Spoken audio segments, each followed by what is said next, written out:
Yes, hello. Hi, how are we doing today? Good. How is everyone? We It's so have nice to see you all. we have a phenomenal group of fourth graders in this room. We've got three fourth grade classes, all sharing our personal space and bubbles here today to connect and hear from you. We are beyond excited to meet you and have a chance to talk with you and learn a few things as they're all about to embark on that quest to be change makers and solutionaries. And so, first and foremost, before we get into all that, we want to say thank you for making some time. I know you've been busy and a lot on your plate, so we really, really appreciate you having a chance to make a huge impact on these students, so we can turn around and make a huge impact on some challenges that they want to tackle. So thank you so much for that today. Well, it's my pleasure, and it's so wonderful to meet you all. So maybe we could start.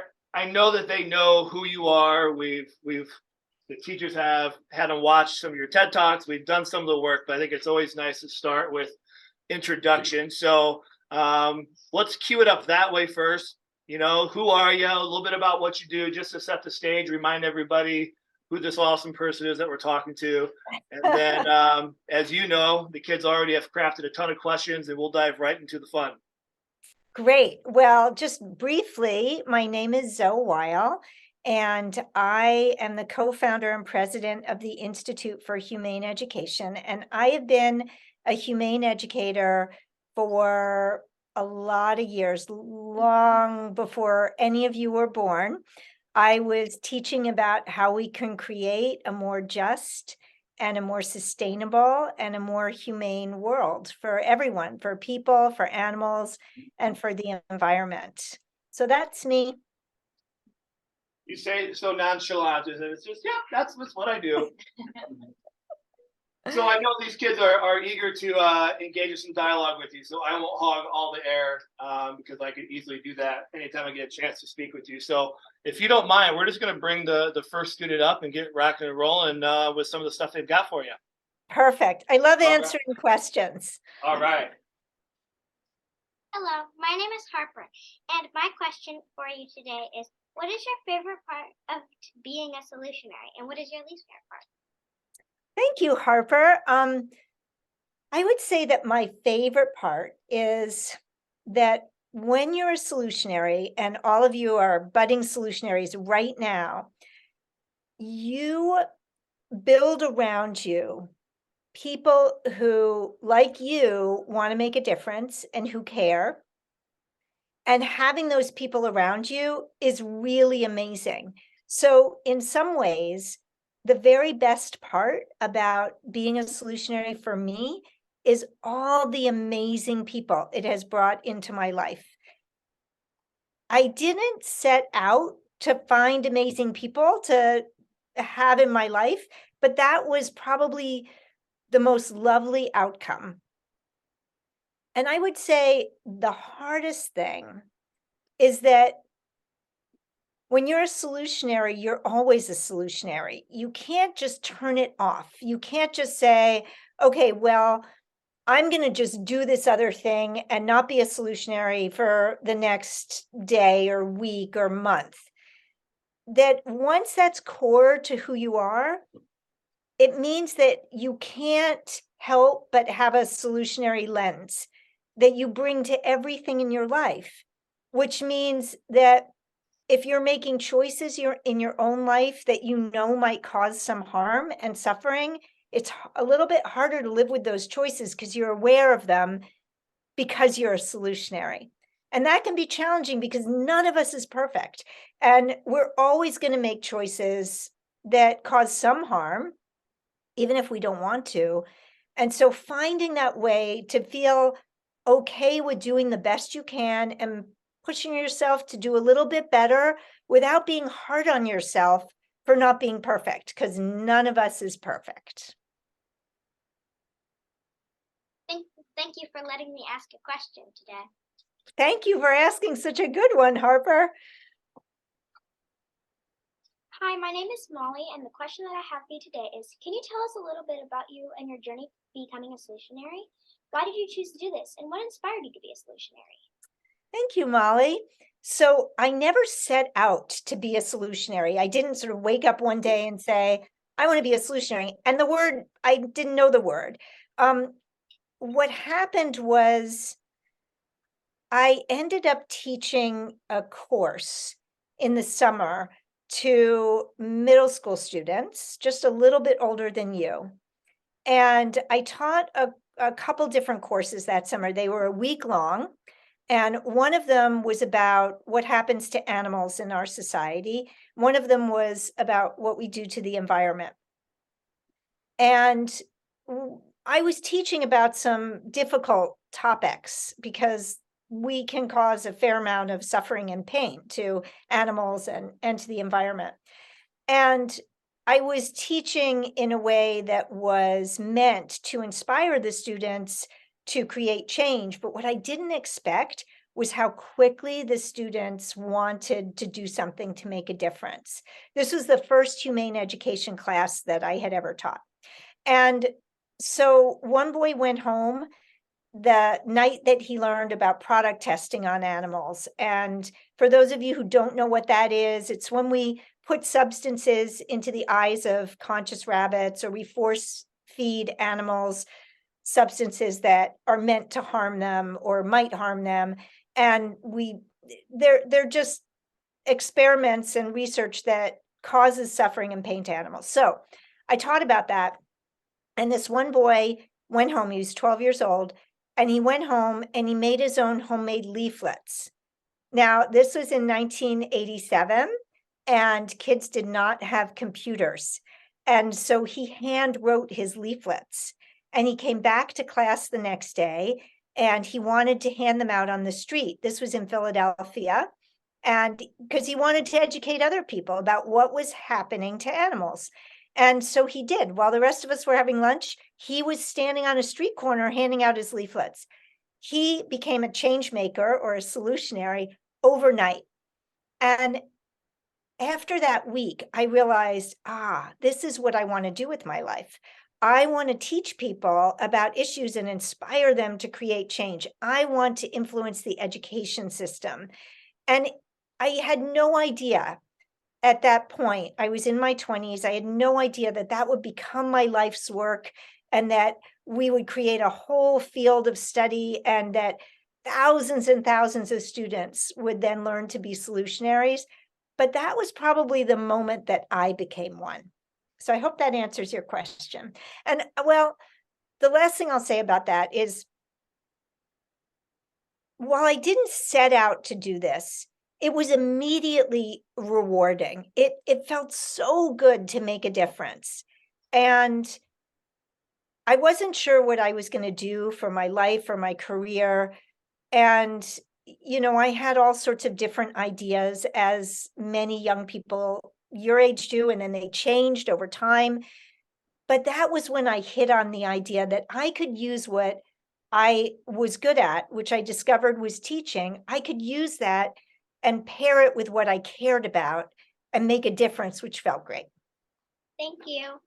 You're welcome. Thank you, Molly. Hi, my name is Ben, and my question is, what works or doesn't work as a solutionary? What stuck points have you overcame? So Ben, I would say what can impede people's success at being a solutionary is choosing a problem that is too big to solve for them. So, let's say that you're concerned about poverty and you want to solve poverty. That is such a huge problem. And if, as a solutionary, we say, well, I'm going to solve poverty, we're probably not going to be successful because it's too big. And, it's too big for an adult with tons of experience, let alone a fourth grader. So I would say that the best way to go about being successful as a solutionary is to start small and choose a problem that you're able to address. Maybe we could address some aspects of poverty right in our own community. And then when we have some success, we can then scale up. We can take on a bigger version of that problem later. So can you repeat the second part of your question? I think I forgot what it was. What stuck points have you overcame? Okay, so I would say that another challenge for being a solutionary is when you learn about problems in the world, when you care enough to learn about problems in the world, you're going to learn a lot about a lot of hard things. And when you learn about hard things, they can make you upset and sometimes angry, sometimes sad. And it's really important to not allow yourself to get stuck in that sad, angry place because it can prevent the ability to be successful. So finding a balance between learning about hard things and taking on projects that are solvable and then achieving success and moving on is the stepping stone to being successful as a solutionary. Thank you for letting me ask that question, Zoe. You're welcome, Ben. Thank you. So I know we're gonna. Some of the students, or not some of the students, all the students will be getting into the solutionary framework a little bit, and we've got some questions with that. And I think as we get our next round of students up here to get ready for that, maybe something to kind of feed off those questions there that I think is important. I know I was lucky enough to have you on my podcast, and I was pulling up the quote because I think you hit on something important that when we get into these problems, right, sometimes we realize there's some things that aren't always the most joyous, which I'm glad you brought on. But when we were talking the podcast, you made the comment that we live on the miracle of a planet, and we all have the miracle of being alive. So I didn't know. I mean, I'm kind of planting the seed there because I think that's important as we do this work. Yes, we're going to uncover some problems, but we have a wonderful opportunity to do some great things with that as well, and to be reminded of, here we are on this wonderful planet to do some good. So I didn't know if you could touch on that a little bit, and maybe part B with that, as you were talking about problems, doing a little bit of this work, knowing their journey. Do you have any advice in terms of like how do you work through trying to identify a smaller problem? Because I think that is one of the hardest things to this is our hearts are big, we see a problem, and how do we scale that down to be something where you can actually take action on? And I know that's part of the solutionary framework, but just if we can start to plant some of those seeds, because we always shoot for the stars, and then how do we make sure we can actually do something tangible with it? Great. Okay, so two things. I think it's really, really important to remember this quote that a young man who did incredible work. He was 12 years old and he learned about human slavery that was still continuing. And he lived by this quote that his parents taught him: to whom much is given, much is expected. And he felt so grateful for all that he'd been given and for the fact that he had a safe and warm home that he could live in, and he had food to eat, and he had friends, and he had family who loved him. And he felt this sense of like, wow, I am so lucky to have those things. What can I do to make a difference for others? And I try to remember that all the time, that and it's so easy to find things that we don't like, that we can complain about, and some of them are really justified, and we should respect the fact that there are things that happen in our lives that aren't okay, and it's okay to be upset about them. And at the same time, to just be aware of how lucky we are to be alive and to have food to eat and to have friends and a classroom and teachers who care about us. And so what can we do with that? So that's in response to the first part of what you just asked. In terms of the second question, how can you narrow down a big problem? I was giving a presentation on Tuesday, and it was for an environmental organization, and they wanted the focus to be on climate change. And I was teaching, how do you become a solutionary? And so climate change is one of those problems like poverty. It's just so huge, and you can't just say, oh, I'm going to solve climate change and then be successful. So we were looking at what are some local manifestations of climate change. And so where I live in Maine, there is a school about 10 miles away, and the sixth graders in that school are going through a solutionary unit right now, and they want to address climate change. So the specific thing that they are looking at is they are looking at their school's energy use. So how can they have their school rely less on fossil fuels for their energy use? So they narrowed this big problem, climate change, down to something that they can look at in their school. Another group of students in Guadalajara, Mexico, they were fifth graders and they wanted to address environmental issues. Well, their school started to change also its energy footprint by installing solar panels on the roof and creating a composting system for their food waste and getting rid of disposable plastic water bottles and only using refillable bottles instead. So again, choosing something that is narrow in focus. One of the areas that's really powerful where we can create change is what are the foods that are served in our own school cafeteria? Are they friendly to the environment? Are they climate friendly? Are they friendly to animals? That's something that a group of students can work on and potentially change in their school. And any of these local manifestations, as we call them, or local parts of the bigger problem, once we address them, and if we're successful at changing that system, then that can spread. We can share what we've done with other schools, with our whole school district, maybe with our state, and then it could go national. Like there are all these ways to scale up if we can have success at a local level. No, that's perfect. I appreciate you taking time to address those as we start to think about what we're able to do here at this particular elementary school. So I know we've got a next wave of students ready to rock and roll. I think it'd be our identify group for the solutionary framework. So you guys are ready. If you want to pop on up and ask your question to Zoe. Olivia and Riley. Ready? Hi, I'm Beckett. Hi, Beckett. My question is, when you are thinking of a problem to solve, are there ever any disagreements in it? So often there are disagreements between people when they're wanting to address a problem. And, you know, somebody could say like, well, maybe I should just be a solutionary by myself and not work with a group because we might disagree.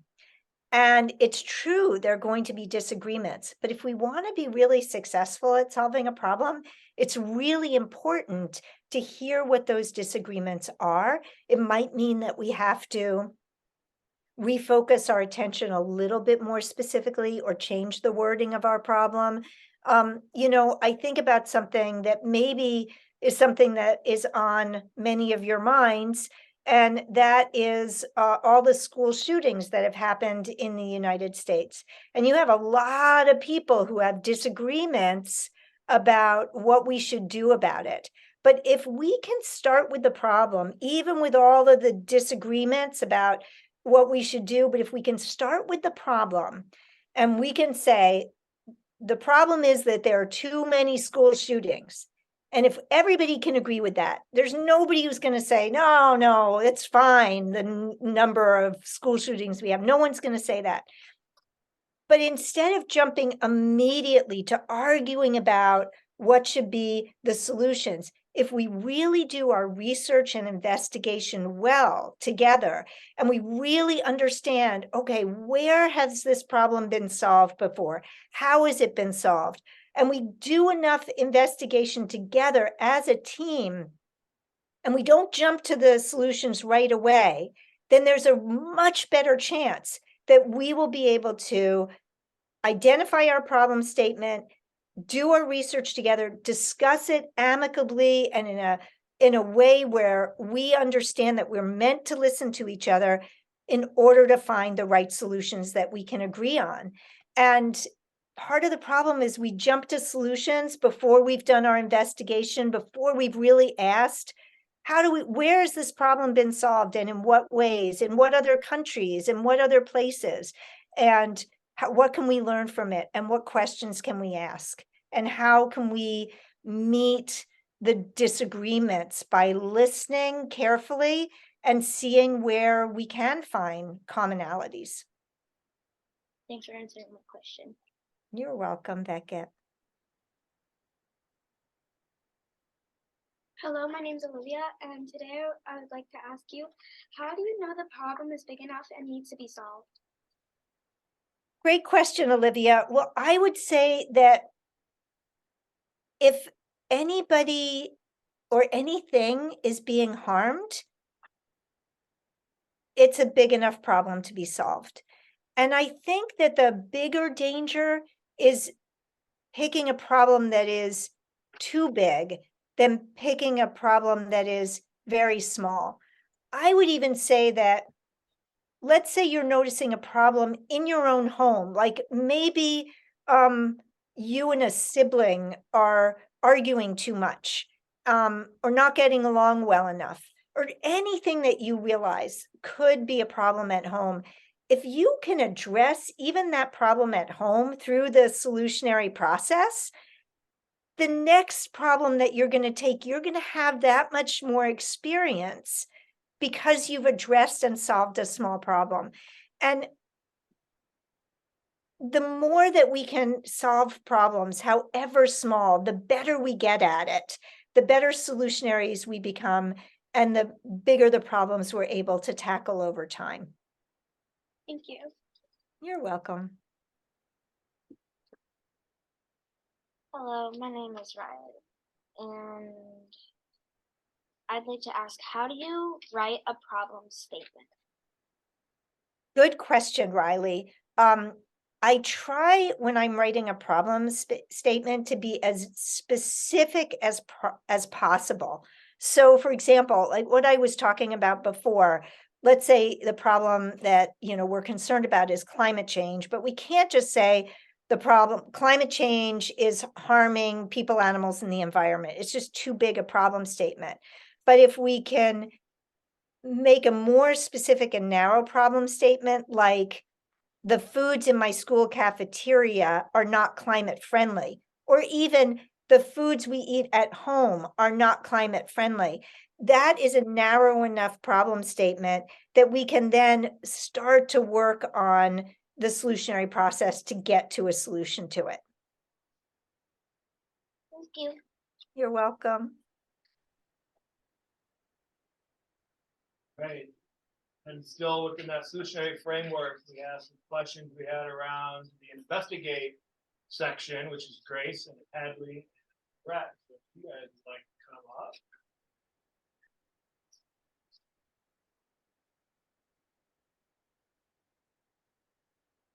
Hi, my name is Hadley, and my question is, how do you find the main cause of the problem? How do you go deeper and not stay at the surface?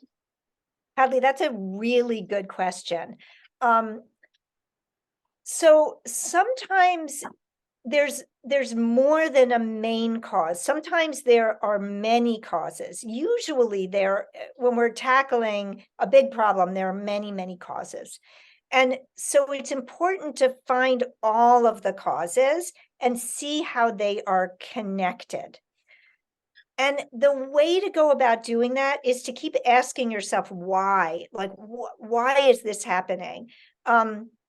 So most of the time, there are going to be connections between economic systems, political systems, energy systems, education systems. They're all going to be interconnected. When we get to the point where we're thinking about solutions, we are going to want to understand those connections in order to find a place where if we were to solve this aspect of the problem, because these systems are all connected, it's going to affect this other system and this other system. And then we will see the problem getting solved because of where we chose to intervene. And when you think about a surface cause, if you just keep asking yourself why, you're going to get to deeper and deeper layers of it. So for example, if you're thinking like, okay, our economic system is involved, our political system is involved, our education system is involved, our energy system is involved. And then you ask yourself, well, why do we have these systems that are causing pollution or causing habitat destruction or any number of things? If you look below the surface, then you're going to find like, oh, maybe, for example, some of those foods that we're eating that are not climate friendly, we're eating them because we love eating fatty, salty, sugary foods where our bodies are designed that way. And so then we create these systems that are going to, and we also like convenience. And so we create these systems and it gets all these different aspects of our society together. And so then we're looking at these deepest systems, like our mental, psychological factors. And we realize like, wow, there are so many things that are connected. And all of that learning then leads us to say, but if we change this, then it's going to impact all the other systems. I feel like I might have made that a little too complicated. So I'll just leave you with this, Hadley, which is keep asking questions. Keep asking why. Thank you. You're welcome. Hi, my name is Ray, and the question I have for you today is, how do you find the people who are passionate about the same things? Well, sometimes you're going to find them right in your own classroom. And, if you were to say, hey, I really care about this issue, who else cares about it? Maybe a whole bunch of your friends care about it, or people who aren't yet your friends and are going to be your friends. And so you find them that way. You're also going to find them as you do research, because when you're trying to find a solution to a problem, you're going to be talking to a lot of different people. You're going to be learning from people who have already tried to address this problem, maybe somewhere else. You might be writing to them or having a Zoom with them. And so suddenly you're going to have new friends who are maybe very far away from you, who care about the same thing you do. And they're going to tell you about other people. And suddenly this whole world of new, wonderful people who care about what you care about is all around you. And you just didn't know because you hadn't identified to yourself or others what it is you cared about. Thanks for asking. Thanks. You're welcome. Hi, my name is Grace, and my question is, how do you make sure your research and investigation isn't biased? That is such an important and good question. We are all going to find information that is biased. We come with biases, and we're surrounded by information that is biased. So there are some sites that you can find on the internet that will tell you the bias of other news sources. So there are different organizations and institutions that have analyzed the bias from different news sources. And so there are very few news sources that are completely unbiased. It's very, very difficult.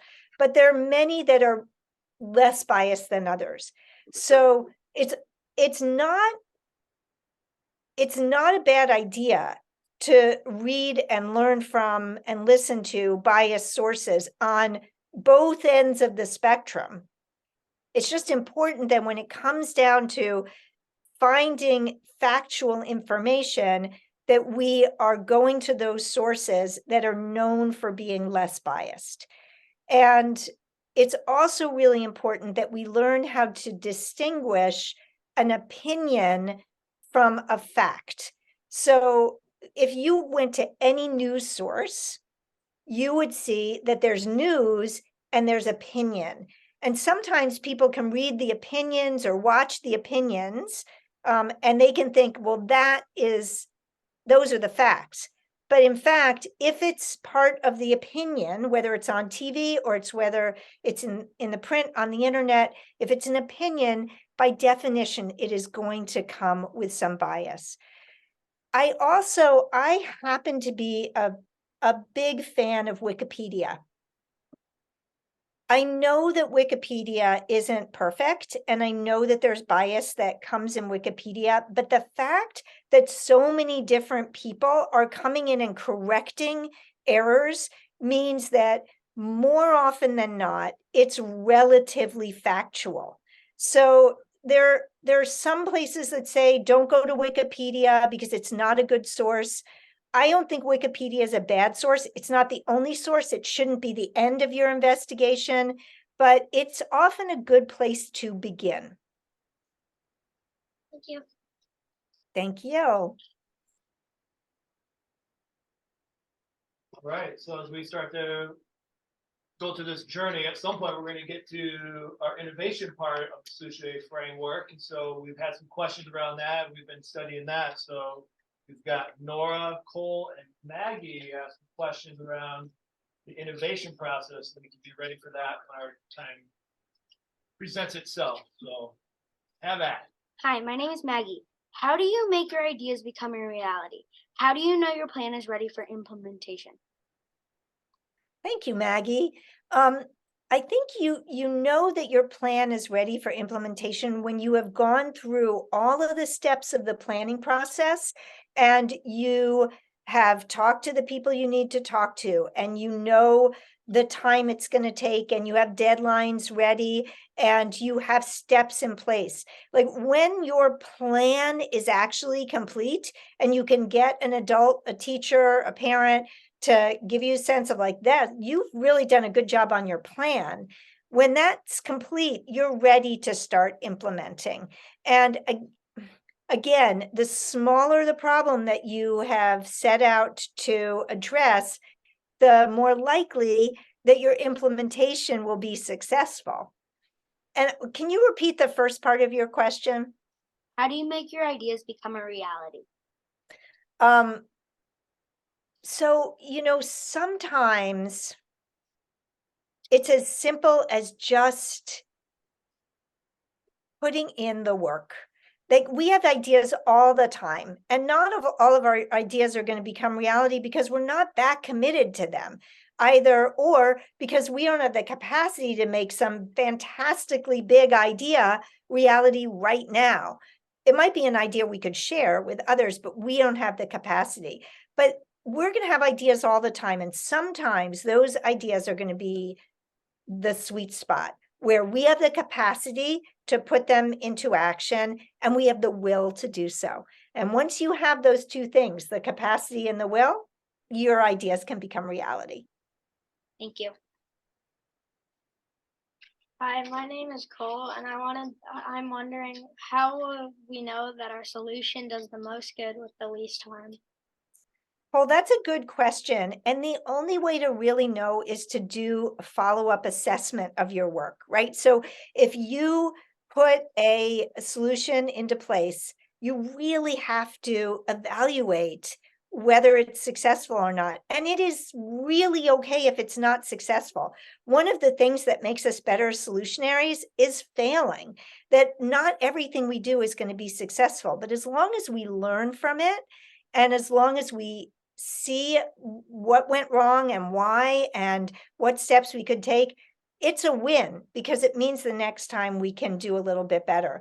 And the same thing with doing the most good and the least harm. First of all, we have to ask all the time, is this doing the most good and the least harm for people, and which people, for animals, and for the environment? And often when we're taking on a project, it's really in the realm of just one group, whether it's people, animals, or the environment. And so we're not asking ourselves, right, but what are the potential impacts on another group from my idea? So as long as we ask the question and we seek to discover the answer, then we're going to be able to know. And we just have to be open to realizing, oh, this did cause harm to this group, or this could do better. It could do more good and less harm if I did this. As long as we're open and we're not self-critical and judging because we're imperfect, we're going to learn from it and just do better next time. Thank you. You're welcome. Hi, my name is Nora, and my question is, how do you use your own ideas and skills to solve a problem? Thank you, Nora. It's an interesting question about one's own ideas, because our ideas come from all sorts of places, right? Like our ideas, we're getting ideas all the time. And I think that it doesn't matter so much if they're our own ideas or they were sparked or instigated by something else. I think that as long as the idea is a good idea, I'm worried less about whether it's our own idea or it came out of a group or others. In terms of our skills, though, that is a really, really important thing to look at because we all have different skills. And when you're in fourth grade, you know some of your skills, but you don't know all of them yet. I'm 61 years old. I don't know all of my skills. And I might sell myself short on some skills and think I have some skills that I think are better than maybe they are. But to the degree that we can ask ourselves what we're good at and then apply that, that can be really useful because when we're doing the things we like to do and that we're good at, it's a nice little alchemy. It's a nice combination. And sometimes it's hard to ask ourselves what our skills are because certain things are measured, like certain things are measured in school, like whether you're good at reading or writing or math or science, those are measured. But maybe you're a good listener, or maybe when everybody else is getting easily angered, you're somebody who's able to stay calm. Or maybe you make friends easily, or maybe you're not afraid to get up in front of a group of people and say something. All of those things that I just said, it requires a little bit of introspection and self-reflection to discover those kinds of things that we may be good at, because nobody's writing us a report card necessarily saying those things. And so asking what those skills are can be really, really helpful because many of them can be put in service of being a solutionary. And it's really exciting when that happens. Thank you. You're welcome, Nora. So Zoe, maybe to build off that a little bit too, because I think you hit on something really important. Obviously, they're at an age, and I'm still trying to figure out what I want to do when I grow up. But how do we give ourselves the permission or the opportunity to find out what our skills might be? Because we've got a whole room of some incredible kids and educators, and we can probably identify a couple things. But as we get into this project, we might need to tap into maybe some different skills we haven't always thought about in the school setting. And so, not that there's a simple answer to that, but as you've worked with people all over the world and obviously working on yourself and things of that nature, any advice to when we get into this work to say, you know what, maybe I do want to try to be an artist. Maybe I do want to, really be the person that listens well or interviews well or bring something to the light there. Any insights to that at all for these guys and gals? Well, I think that often our friends and our family members can see these things in us that we haven't yet identified for ourselves. And it can be really useful. And if everybody's doing this together, it won't feel awkward and it won't feel weird to actually have a conversation with a friend and say, let's share with each other all the things, all of them that we think that the other person is good at. And, it could be 3 things that are really obvious. It could be 8 things that come up. And those that we hear from people who know us well and who care about us, some of them are going to really sound true to us. Some may sound less true, but the ones that sound really true to us, then we can dive a little bit into that and say, what if I cultivated that even more? Is that really true about me? Do I like that thing about myself that they just said I was good at? Because again, you want to combine the things that you're good at with what you like to do and put that in service of the problems you want to solve. And I can tell you, I was just having a conversation about this with somebody earlier today. So when I was out of college, I was hired to sell things on the phone, like it's called telemarketing. And I was really good at it. And I sold more of the thing I was trying to sell in that day than they ever expected. They didn't even expect me to sell one of them on my first day, and I sold 5. And I hated it. So here was this thing I was so good at, and I didn't like doing it. And I realized like that was not going to be the career for me. And so that's why it's really important to make sure that when you're applying the things that you're good at, it's also things you like to do. So I would say start with a conversation with a friend or family member. I love that. Thank you. Pretty simple and practical. I think we've got a few last round of questions here as we think about the solutionary framework and being respectful with your time here, Zoe. So I know we have a couple questions too around the implement part of the solutionary framework. So we've got Eli, Frank, Alan to round out our solutionary framework processing.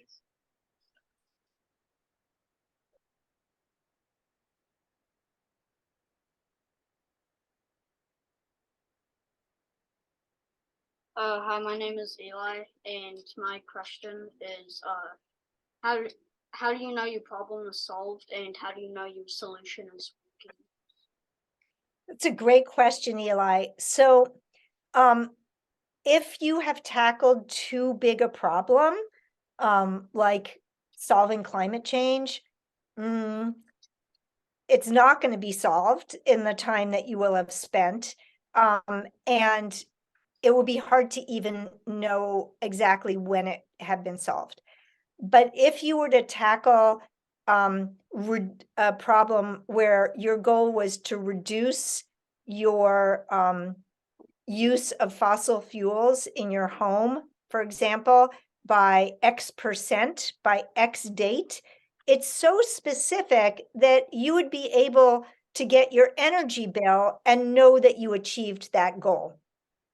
So to the degree that your problem statement can be narrow enough and you have defined what we call measurable objectives, so goals that where you can say, yeah, check that box. Yes, I achieved it. No, I didn't achieve it. This is how far I'm on the way to achieving it.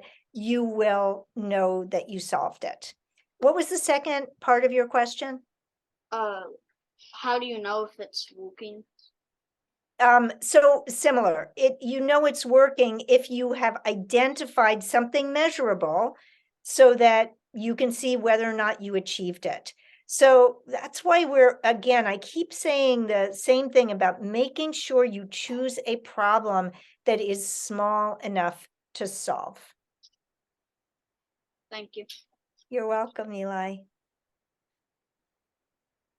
Hi, my name is Alan, and my question for you is, what if while implementing your solution ends up causing harm? Alan, that is a really good question. And it's possible that the solution will cause harm to some. And so then you have to ask yourself, what could do more good and less harm? And I'll give you an example. There was a group of students, and they were trying to solve the problem of water quality in the ocean near where they lived.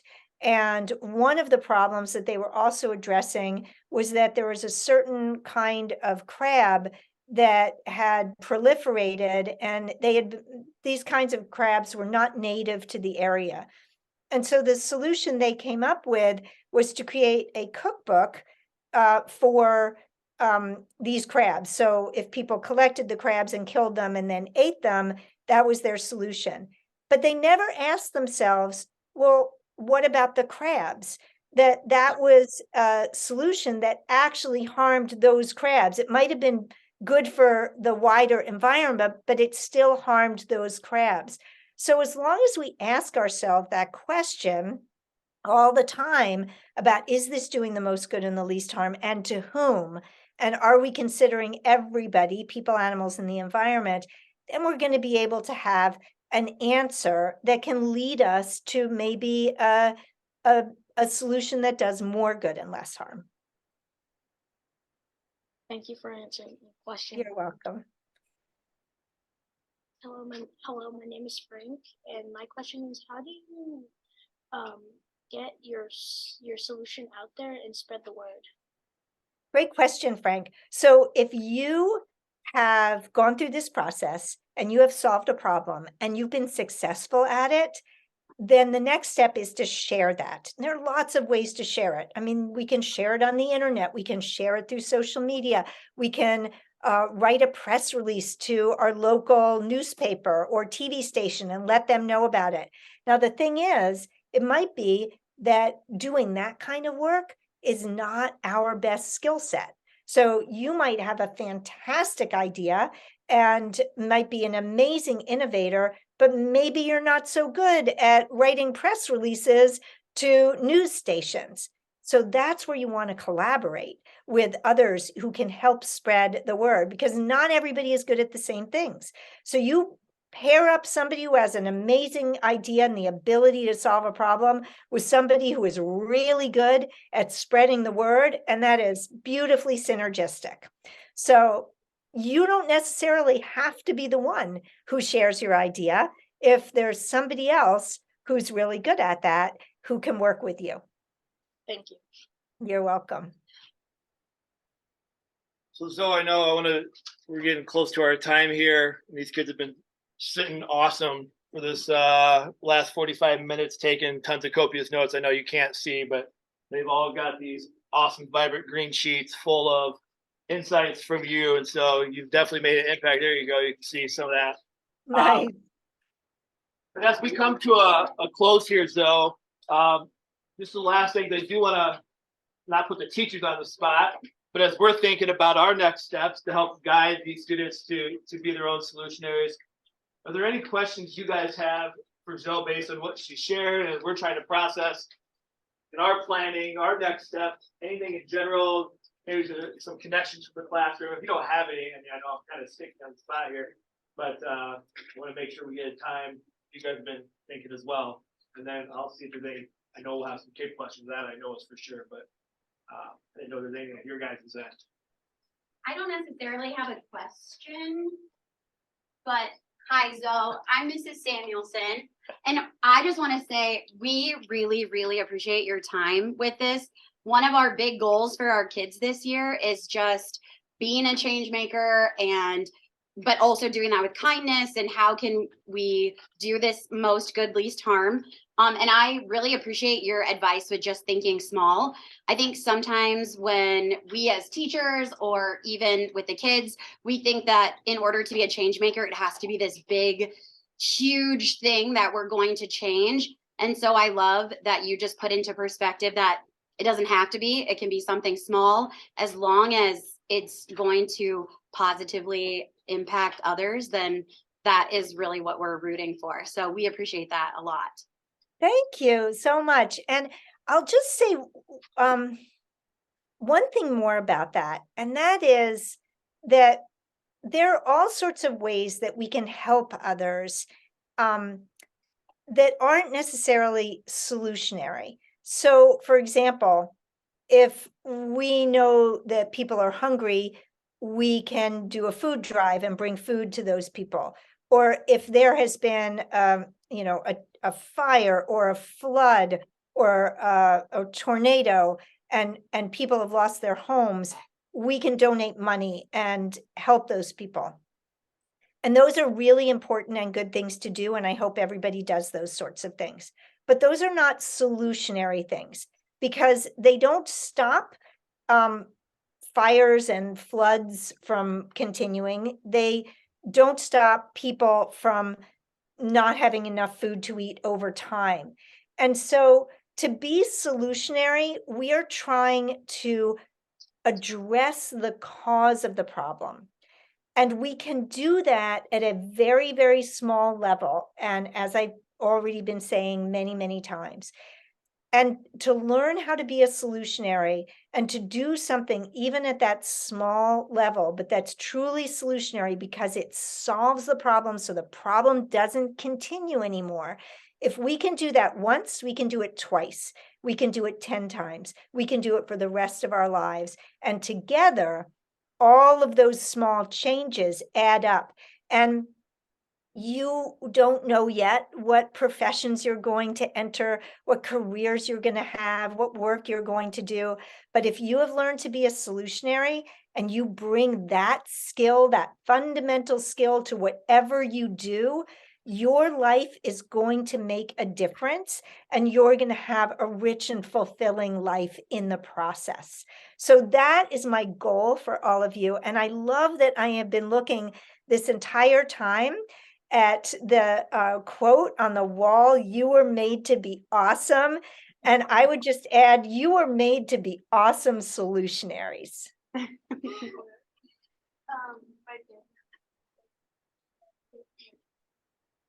Well, Zoe, I know we'll be respectful of your time and let you go. I know we've got probably a million questions we would love to ask you. So maybe we will compile those and share those with you because I know you've got a lot of stuff on your plate and we got to do some debriefing and the logistics of a school day on top of that. So I think we're at an excellent stopping point. But I know on behalf of everybody, we can't thank you enough for this inspiration, some incredible ideas for us to think about as we begin this solutionary journey. And we look forward to creating something awesome and then sharing it with you when the time is right. So we really appreciate you doing this today. Well, I cannot wait until you share all of what you have done and learned in the process with me. And thank you all so much, teachers and students alike, and good luck with everything. Can we say thank you really quick? You're welcome. All All right. right. We'll be in touch though. Okay, bye-bye.